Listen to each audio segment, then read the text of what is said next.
رکھوایا کرتے تھے. کیوں رکھوایا کرتے تھے؟ کیونکہ آپ صلی اللہ علیہ وسلم ان کی امانتوں کی حفاظت فرماتے تھے اور جب بھی ان کو ضرورت ہوتی تھی وہ واپس لیتے تھے حضور پاک صلی اللہ علیہ وسلم سے. تو آپ صلی اللہ علیہ وسلم پوری کی پوری انہیں واپس کرتے تھے. کوئی بھی اس میں جو ہے وہ چھیڑ خانی نہیں کرتے تھے. وہ جتنی ان کی چیز ہوتی تھی پراپر ان کو واپس کرتے تھے. آپ کو پتہ ہے اس ٹائم پہ جب حضرت محمد صلی اللہ علیہ وسلم مکہ مکرمہ میں تھے، ان کا جو سردار تھا وہ ابو جہل تھا. مکہ مکرمہ کا سردار ابو جہل تھا، لیکن پھر بھی ان کو یقین کس پہ تھا؟ حضور پاک صلی اللہ علیہ وسلم پر. کیوں؟ کیونکہ جو ابو جہل تھا اس کی بددیانتی کے جو پورے شہر میں چرچے تھے. کیوں چرچے تھے؟ کیونکہ وہ کسی کی امانت کو پراپر ان کے پورا کے پورا ان کے حوالے نہیں کرتا تھا. اللہ تعالیٰ کا ارشاد ہے سورۃ الماؤن کی آیت نمبر 2 میں ہے، اور وہ یتیموں کو دھکے دیتا ہے. کون دھکے دیتا ہے؟ ابو جہل. اور مفسرین کے مطابق کہا جاتا ہے کہ یہ ابو جہل کے لیے نازل ہوئی تھی. کیوں ابو جہل کے لیے نازل ہوئی تھی؟ کیونکہ وہ کیا تھا؟ مکہ کا سردار تھا. تو جب بھی مکہ میں کوئی رئیس جب وفات پانے والا ہوتا تھا تو وہ اس کے پاس چلا جاتا تھا. ابو جہل اس کے پاس جاتا تھا اور کیا کہتا تھا کہ جو اس کو پورا یقین دلاتا تھا، کیونکہ اس کے بچے اگر چھوٹے تھے یا نابالغ تھے یا نا سمجھ تھے تو ان کو پورا یقین دلاتا تھا کہ آپ کے بچوں آپ کی جتنی بھی جمع پونجی ہے وہ آپ میرے حوالے کر دیں، اور میں جو ہے آپ کے جب بچے بڑے ہوں گے تو ان کو پورے کا پورا واپس کر دوں گی. آپ کی جتنے کر دوں گا، جتنی بھی ان کی جمع پونجی ہے میں سارے کی ساری پوری ایمانداری سے ان کو واپس کر دوں گا. تو جو رئیس ہوتا تھا وہ سردار تھا ابو جہل مکہ کا، تو وہ اس پہ یقین کر کے کہ یہ سردار ہے مکہ مکرمہ کا، تو یہ پوری ایمانداری سے یہ میری ساری جمع پونجی میرے بچوں کو دے دے گا. تو وہ جو ہے وہ ساری اپنی جمع پونجی کس کے حوالے کر دیتے تھے؟ ابو جہل کے حوالے کر دیتے تھے. لیکن جب ان کے بچے جوان ہوتے تھے، بڑے ہوتے تھے، سمجھدار ہو جاتے تھے، تو وہ کیا کرتے تھے؟ ابو جہل کے پاس جاتے تھے اور اپنی جو ہے وہ ساری جائیداد یا جتنی بھی ان کی جمع پونجی ان کے فادر نے دی ہوتی تھی ابو جہل کو، اس کا مطالبہ کرتے تھے. لیکن ابو جہل جو ہے وہ اس بات سے مکر جاتا تھا اور ان کو دھکے دے کے نکال دیتا تھا. تو یہ ہوتی اسی وجہ سے جو ہے وہ ابو جہل کے چرچے پورے مکہ میں مشہور تھے کہ وہ بددیانت ہے. ٹھیک ہے. اس کے علاوہ اگر ہم اور بھی بہت زیادہ مثالیں دیکھیں، اگر ہم اس کے فوائد کی بات کرتے ہیں دیانتداری کے فوائد کی، تو دیانتداری کے بہت زیادہ فوائد ہیں. جیسے ابھی میں نے آپ کو بتایا کہ حضرت محمد صلی اللہ علیہ وسلم کو صادق الامین کے لقب سے پکارا جاتا تھا. لوگ ان کی عزت کرتے تھے کیونکہ کیا تھے؟ وہ امانت دار تھے. ٹھیک ہے. اور وہ امانت دار تھے، اسی لیے لوگوں میں جو ہے وہ ان کے لیے ان لوگوں کی نظر میں حضور پاک صلی اللہ علیہ وسلم کے لیے عزت تھی، کیونکہ ان کو پتا تھا اور ان کے دل میں یہ بیٹھ گیا تھا کہ یہ کبھی بھی بددیانتی نہیں کریں گے. لیکن اب ابو جہل کے بارے میں آپ کو بتا رہی ہوں کہ وہ بددیانت تھا، وہ دھوکہ دہی سے کام لیتا تھا. تو اس وجہ سے جو ہے کیا ہوتا تھا، وہاں مکہ کے لوگ باقی تو اس کی ساری باتیں مانتے تھے، لیکن ان کو یہ پتا تھا کہ یہ بددیانت ہے. تو اس کے فوائد کی اگر ہم بات کریں دیانتداری کے فوائد کی، تو دیانتداری کے فوائد یہی ہیں کہ اگر آپ جو ہے امانتداری سے کام کریں گے، کسی کا کام بھی اگر آپ نے فل نیتی سے کیا ہے تو لوگ آپ پر پورا اعتماد کریں گے. اور سب سے بڑا فائدہ اس کا یہ ہوگا کہ آپ کا جو کاروبار ہے اس میں برکت ہوگی، معاشرے میں خوشحالی ہوگی، لوگ آپ کو عزت کی نگاہ سے دیکھیں گے. اللہ تعالیٰ آپ کا پر اتنا بلند کر دیں گے کہ لوگ آپ کی عزت کریں گے. آپ کے محلے میں، آپ کے شہر کے لوگ آپ کی عزت کریں گے. کیوں؟ کیونکہ لوگوں کو پتہ ہے کہ آپ امانت دار ہو. اگر آپ نے کوئی کاروبار شروع کیا ہوا ہے تو اس کاروبار میں اگر آپ نے ایمانداری سے کام کیا ہوا ہے تو لوگوں کو یقین آ جاتا ہے کہ یہ جو دکاندار یا کوئی بھی آپ نے کاروبار شروع کیا ہوا ہے کہ یہ ایمانداری سے کام کرتا ہے. تو اس کے جو گاہک ہوتے ہیں وہ زیادہ ہو جاتے ہیں اور اس کے کاروبار میں کیا ہوتی ہے؟ برکت ہوتی ہے.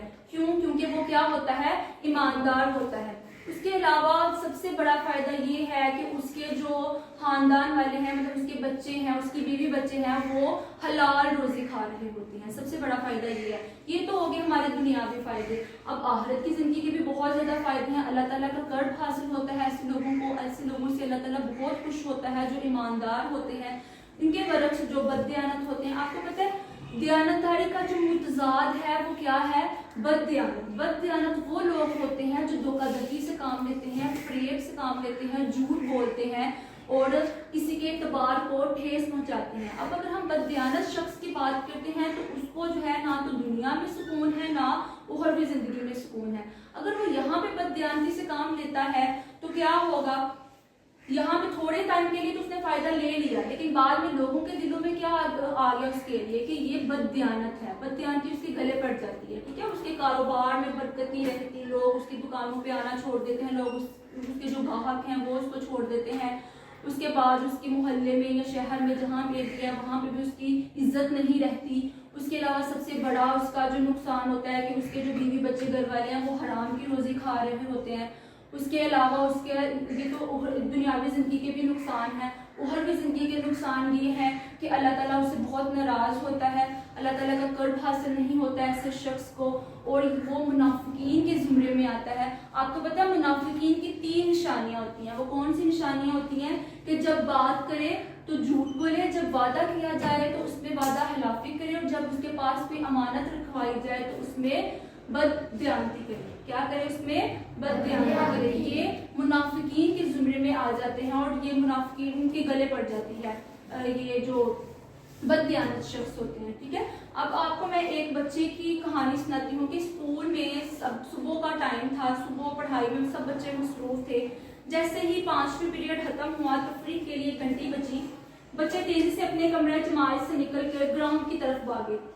حذیفہ ایک بچہ تھا، سب سے آخر میں کمرہ جماعت سے نکلنے لگا تو استاد صاحب کی کرسی کے قریب ایک پرس زمین پر پڑا نظر آیا. اس نے پرس اٹھا لیا. حذیفہ نے پرس کھولا تو اس میں پیسے تھے. آج حذیفہ کو گھر سے جیب خرچ نہیں ملا تھا، اسے بھوک بھی محسوس ہو رہی تھی. پرس میں پیسے دیکھ کر اس کا جی چاہا کہ کینٹین پر جائے اور کوئی چیز لے کر کھا لے. پرس اٹھاتے ہوئے اسے کسی نے دیکھا بھی نہیں تھا. اسی لمحے اسے خیال آیا کہ مجھے پرس اٹھاتے بھلے کسی نے نہ دیکھا ہو مگر اللہ تعالیٰ تو دیکھ رہا ہے. میں لوگوں کی نظروں سے تو چھپ سکتا ہوں لیکن اللہ تعالیٰ سے تو نہیں. اس نے سوچا کہ میں لوگوں کی نظروں سے تو چھپ سکتا ہوں لیکن اللہ تعالیٰ کی نظروں سے تو نہیں چھپ سکتا. یہ خیال آتے ہی اس نے پرس استاد صاحب کے حوالے کر دیا. اگلے دن کمرہ جماعت میں استاد صاحب حذیفہ کی دیانتداری کی تعریف کی اور کہا کہ ہم سب کو حذیفہ جیسا طرز عمل اختیار کرنا چاہیے. اسی طرح اگر آپ کو بھی کوئی چیز ملتی ہے اسکول سے یا کہیں سے بھی، اگر آپ کی وہ چیز نہیں ہے تو اگر آپ پوری ایمانداری سے لا کے وہ آپ کو اگر پتہ ہے کہ کس بچے کی ہے اس کو دے دیتے ہو تو پھر بھی، اور اگر آپ کو نہیں پتا تو آپ اپنی ٹیچر کے حوالے کرو گے اس چیز کو تو اس چیز پہ آپ کو بھی کلاس میں جو ہے وہ نامینیٹ کیا جائے گا، آپ کی بھی تعریف کی جائے گی. اس لیے بلکہ میں نے ٹیچر نے ہی کیا تعریف کرنی ہے، اللہ تعالیٰ بھی آپ کے اس معاملے سے بہت خوش ہوں گے. ٹھیک ہے، اس کے بعد آپ کے اگر کوئی کام دیا جاتا ہے آپ کو کلاس میں، کوئی بچہ آپ ایک بار کرتا ہے، کوئی دوسرا، کہ آپ کوئی کام اچھا کر لیتے ہو وہ آپ کو دیتا ہے کہ آپ نے یہ میرا کام کر دینا، آپ نے اسے لے لیا وہ کام، آپ نے کہا کہ ٹھیک ہے میں کر دوں گا.